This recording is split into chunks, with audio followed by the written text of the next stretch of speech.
And so let's go ahead and move on to our 6.3, and I won't reintroduce Director Metcalf. Yes, not Dr. Metcalf. Good morning, Mr. Chair and members of the board.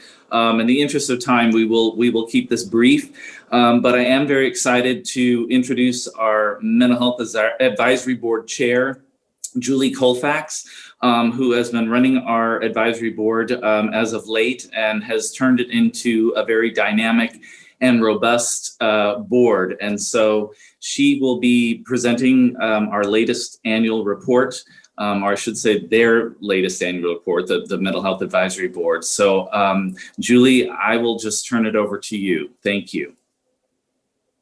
Thank you for that wonderful introduction. I hope everyone can hear me all right. Sam, okay, can we make it a little bit louder in the room? But you can always speak up as well. Is that good? All right. Thank you very much. Good morning, Board of Supervisors and staff and public. And thank you very much for that introduction, Director Metcalf. I will, with no further ado, I'll get right into our report, and I will try to make this as brief as possible. So I'm going to share my screen here, and hopefully, can you guys see that all right? Absolutely. Wonderful, wonderful. Thank you very much. So this is, as far as I've been able to research, the first annual report from a full mental health advisory board for our county.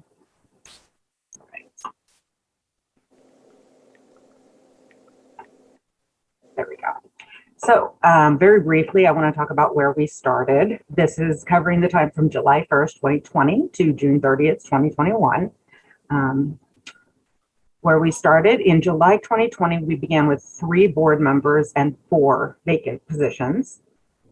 In January, we had 2 more members resign their positions, including the current chairperson. I won't do the math for you, but you can see that from last year to this year, we didn't have very many who continued on. We had severely outdated bylaws, no existing documentation on policies or practices, and minimal public input from people using or in need of mental health services in our county. We didn't have an approved budget or a process for reimbursement, which actually has been covered by the volunteer appointed members of the board this past year. And don't forget COVID, of course, which is always fun. You've heard so much about that. I don't think I need to elaborate, but that did restrict us to online meetings, of course. So very briefly to go over our responsibilities. We have the responsibility to review county agreements and contracts and make recommendations regarding any concerns we find there. Advise the Board of Supervisors and the Behavioral Health Director as to any aspect of the local mental health programs. And I will speak next about our progress on these items as well. We always want to promote citizen and professional involvement that is involving the public at all stages of the community planning process, which is the MHSA process for developing new community programs for mental health services, and providing this annual report to the Board of Supervisors on the needs and performance of the county's mental health system. Reviewing and making recommendations on applicants for the appointment of a local director of mental health services, should that ever apply. Review and comment on the county's performance outcome data and communicate those findings to the California Behavioral Health Planning Council. Additional duties or authority given to the Mental Health Board by the Board of Supervisors as they see fit.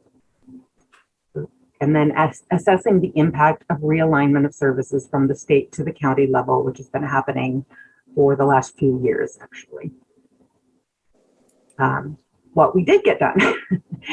We have achieved the full board membership as of August of this year. That's a full 7 members, 7 appointed volunteer members, and the 2 non-voting members, the Director of Behavioral Health Services, Mr. Metcalf, Director Metcalf, and Tina Scott, who has been our wonderful Director Scott, has been our Board of Supervisors member as well.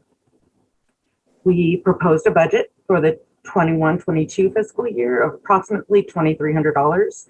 And that was been approved through behavioral health department. Todd, you may see a difference in there from the annual report, which was to include the amount for the Cal BHBC dues that I was not aware of and forgot about.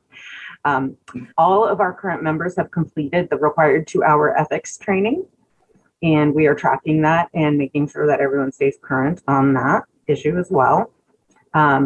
We also attended many other trainings in various matters, from attending training on how to chair meetings to interpreting financial data and the reports required of the behavioral health department.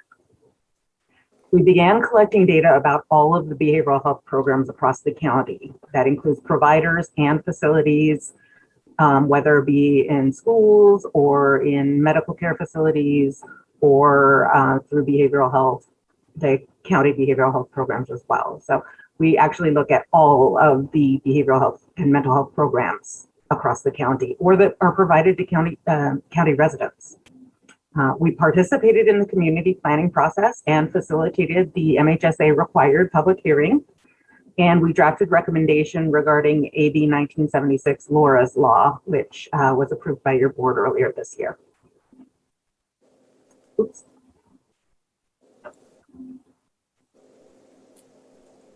I forgot I was supposed to. Okay, here we go. We also created policies, procedures, and practices for our calendar and annual task list, standard meeting practices, agendas, and minutes. So we now have templates for all of these to make it much easier to provide that documentation and keep track of it as well. We posted all of the documentation on the county provided website. The website's been there for a while, and we've now got it updated with all of our documentation, including the annual report. We created a process and a template to provide recommendations, as we did for the Laura's Law recommendation. We have established a procedure for ad hoc committees and work groups and reporting back to the board on those. And of course, for our annual report, we've created not just this first annual report, but also a template and a process for creation of future reports. We've also prioritized the creation of additional policies and procedures that we've determined that we need, which include procedures for our contract reviews, determining priorities for which contracts and programs to review, and as well as the process for site visits and increasing more involvement of the public in our regular meetings. So our plans for the next year. We plan to maintain a fully trained and active membership and increase public participation in our regular meetings. We want to move to a hybrid format where we hold the meetings both online and in person. And we're going to be working on connecting all of the peer centers with our online meetings so that the public can participate in person at any of the 4 locations in the county by attending at one of the peer centers. We're going to continue collecting data from all the behavioral health programs. This is obviously a very large job. The providers and facilities in Lake County or that are utilized by Lake County residents. And so that is going to be a continuing process, and will continue pretty much every year. Will be part of what we want to do. Hopefully soon it'll be a matter of updating that information instead of collecting it all from scratch, but we are in the process of that.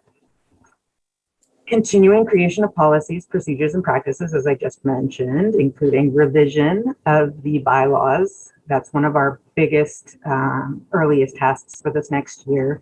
We'll be revising our bylaws, updating them with legislative changes that happened as of October 2019. And even since then, there have been new legislative changes that will require updating our bylaws. Establishing priorities for identifying which contracts and programs to review and creating the procedure and documentation process and templates for that review. We also plan to participate in the community planning process this year from the earliest stages rather than coming in the middle of the process as we did to some degree this year. And we want to, again, facilitate increased public input in that as well. hopefully by utilizing the same hybrid method of online and in-person meeting options for the public. Facilitate the public hearing process as we did this year. And this again is increasing the public access to our regular meetings and moving to that hybrid format I mentioned.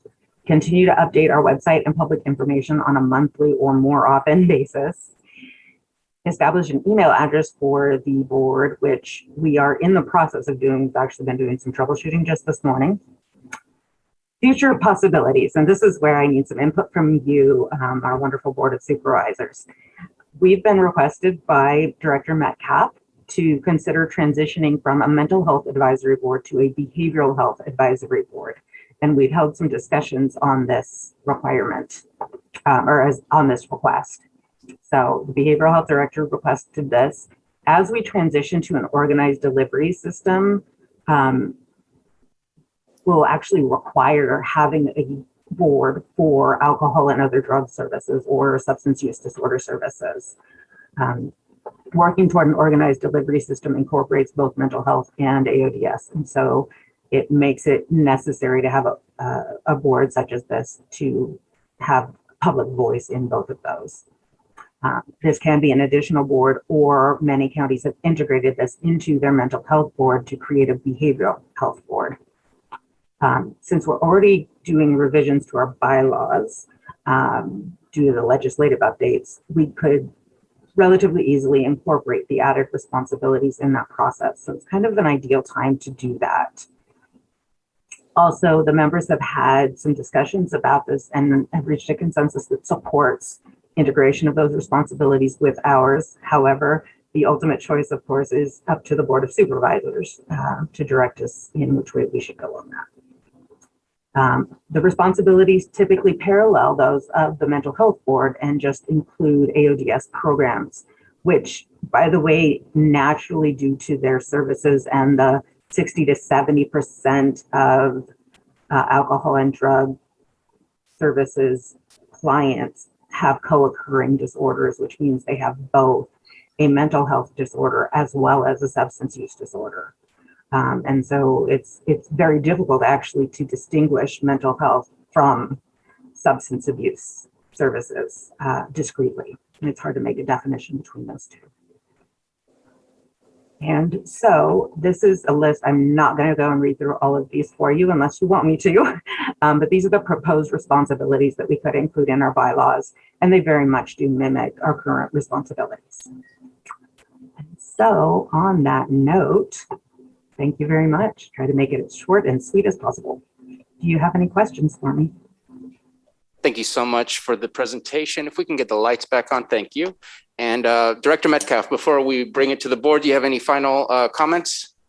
Well, thank you, Julie, for that presentation. I'm a non-voting member of this board, and that is why I asked Julie to present to you. And as I've mentioned before in other meetings with you, Board of Supervisors, you're going to be hearing more from this advisory board. Because of what Julie was mentioning about the integration of substance use disorder services and mental health services, the state is really working hard to integrate all of that finally, which is, it's long overdue. And so this board will help us move that forward. But stay tuned. There are some pretty major changes coming down from the Department of Healthcare Services that will be affecting the world of behavioral health services. And I look to this advisory board to help my department embrace those changes, support those changes, and move them forward. So you'll be hearing more from us very soon. Thank you very much. Ms. Colfax, is it possible to stop sharing your presentation so I can see the rest of the Zoom room? Perfect. Thank you so much. And bringing it back to the board, we have Supervisor Scott. Yes, I just want to express my appreciation to Julie for all her hard work with this board, and everything that she's done. It's just been absolutely amazing. And I definitely support moving to integrate the two boards together. There's really no reason to have two separate boards. We already struggle enough as it is, trying to fill our boards. And as Julie pointed out, a lot of these disorders and issues are co-occurring. So it would definitely make sense to move from mental health to behavioral health board. So I look forward to having you bring that forward to us and voting on that. Thank you for your comments. Anyone else wish to comment on this item? Supervisor Simon. Appreciate the update and all the hard work. I know when I first came on the board, obviously there were just a few members, as you talked about. It's great to hear that we have a full board and just committed to help us move forward. We understand how much how many services are needed in Lake County in both the mental health and also the behavioral health. So just want to thank you for the hard work for getting that done. It looks like 21-22 will be an exciting year. So, and I am also in support of making that addition to the behavioral health. So, All right, thank you for your comments. I did have some questions and then a comment on the question for changing it to behavioral health advisory board. I think it seems to me that it just has stayed with the old name and everything else has transitioned to what the new terminology is. And I think it's appropriate to change that. And I agree that AODS should be a part of that. I know it adds more responsibility to the board, but the amount of overlap, there would be two different silos working separately and having to kind of check in with one another rather than really understanding the big picture of what is happening in behavioral health and in our community. So I think that is the correct direction. So I agree with my colleagues on that. I did have two questions. One of them is you mentioned site visit. I'm wondering if you can explain what do you mean by site visit? Absolutely. Thank you for that question. That's a wonderful question. What we do and what the plan is, we are still working on the policies and procedures for it. And of course, COVID has thrown a spin into that as well. I've been working with the Cal BHBC, which is the California Association of Local Boards and Local Behavioral Health Boards and Committees, to look into a little bit more about what they do with that and how they do it. I've actually gotten documents from other counties about their processes for doing that. And so we'll be looking at refining that further. But basically what it is we start out, the board would start out by looking at the contracts, if there is one with behavioral health, or we would look at and choose an agency who provides behavioral health services in the community or even from afar. And then we would connect with their staff and their administration and talk with them about the services they provide, and also do a short poll of the clients and ask for input from the participants in their program and talk about their what they think of the program. Is it meeting their needs? Are there needs that they see that aren't getting met? How well do they feel it meets their needs? And is there something missing? So we kind of call it the SWOT, the strengths, weaknesses, opportunities, and threats, or I know they're changing the threats to a new term, but basically what we want to do is see what are they doing right and where can we get ideas to pull into other programs or find needs that we haven't yet uncovered for our community and our population here.